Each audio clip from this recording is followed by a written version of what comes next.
10 minute আগে আমি বাথরুমে গেলাম, দেখেন সেখানে 3টা রুম, একটা বন্ধ, একটা দরজা নাই, আরেকটার মধ্যে পুরুষ মহিলা একসাথে বাথরুম করতেছে। মানুষের যে মানবতা মনুষ্যত্ব যে জিনিসটা, সেই জিনিসটা আমাদের ভিতরে নাই। এখনও কিন্তু আমরা স্বাধীন বলতেছি, আমাদের বাথরুমটা স্বাধীন নেই। আমরা এমন অবস্থায় আছি যে আমাদের যে সংসদ ভবন, আমরা সেটাকে 2 কক্ষ বিশিষ্ট পার্লামেন্ট করতে পারি।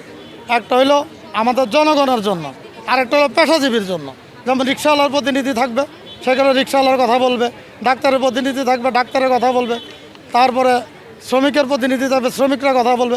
ওইখান থেকে তাদের কার কী প্রয়োজন ওনারা ওখানে বলবে এবং জবাবদিহিতা থাকতে হবে। সংসদ যদি না করে তাহলে তো এই সংসদ বাতিল। এই যে সমাজ বিজ্ঞানের ভবনের সামনে দাঁড়ায় কথা বলছি, 10 মিনিট আগে আমি বাথরুমে গেলাম। আপনি এই মুহূর্তে যাই ক্যামেরা সহ তদন্ত করে দেখেন বা ছবিটা তুলে দেখেন। এটা আমি কারো বিরুদ্ধে বলতেছি না, ইউনিভার্সিটির মান ক্ষুণ্ণ হোক আমি ওই জন্য বলতেছি না। মানুষের যে মানবতা মনুষ্যত্ব যে জিনিসটা, সেই জিনিসটা আমাদের ভিতরে নাই। দেখেন সেখানে 3টা রুম, একটা বন্ধ, একটা দরজা নাই, আরেকটার মধ্যে পুরুষ মহিলা একসাথে বাথরুম করতেছে। এটা যে কত বিবেকে আমার তাড়া খাইছে, আমার ইচ্ছা যাচ্ছে এখন এই মুহূর্তে আমি কি করব আমার মাথায় আসে না।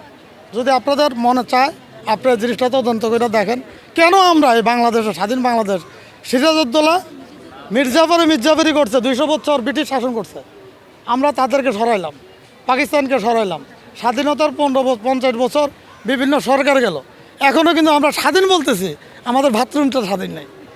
আমরা এমন অবস্থায় আছি, এই যে ঢাকা ইউনিভার্সিটিতে আওয়ামী লীগ আছে, বিএনপি আছে, জাসদ আছে, কমিউনিস্ট আছে, জামাতে শিবির আছে, ইসলামিক দল আছে। তাহলে সব দল, কোনো দল না করে আমরা যদি সবাই একসাথে হই, মানব সভা আগায়া যায়।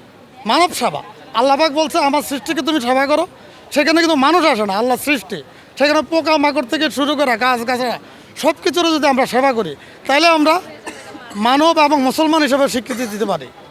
আর না হয় কোনো দল নিয়ে যদি আমরা টানাটানি করি, তাহলে এই বৈষম্যই থেকে যাবে, বৈষম্যর আর কোনো পরিবর্তন ঘটবে না। এই যে আমাদের যে সংসদ ভবন, আমরা সেটাকে 2 কক্ষ বিশিষ্ট পার্লামেন্ট করতে পারি। একটা হলো আমাদের জনগণের জন্য, আরেকটা হলো পেশাজীবীর জন্য।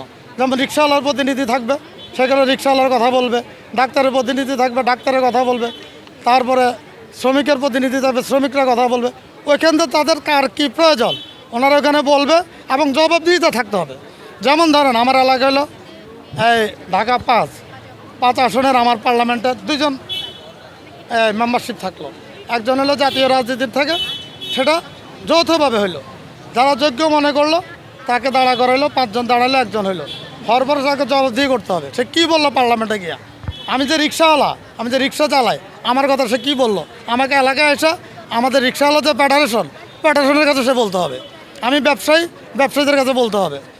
এবং যদি সে সঠিক আমার দাবি দেওয়া বা আমার প্রয়োজনীয়তা, এতে যেমন ঢাকা ইউনিভার্সিটির কথা আমি বলছি, এখানে স্টুডেন্টরা যদি বলে যে বাথরুমগুলো করতে হবে, এখানে ছাত্র সংসদ আছে, সংসদ যদি না করে তাহলে তো এই সংসদ বাতিল। কথা বুঝেন?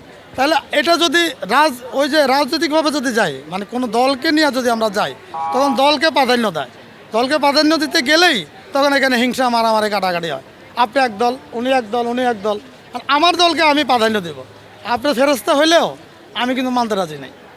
আবার আমি যদি ফেরস্তা হই আপনি মানতে রাজি নেই। আবার যখন আমরা 5 জন এক হয়ে যাবো না, এই সমস্যাটা সমাধান করতে হবে, ওই ক্ষেত্রে আমি ওইভাবে বুঝাতে চাইছি যে আমরা যেমন কোনোভাবেই আমরা মানব জাতি না, আল্লাহ সৃষ্টিকে বা কোনো কিছুকে যাতে আমরা অবহেলা না করি, কারো ক্ষতি না করি, হিংসার রাজনীতি না করি।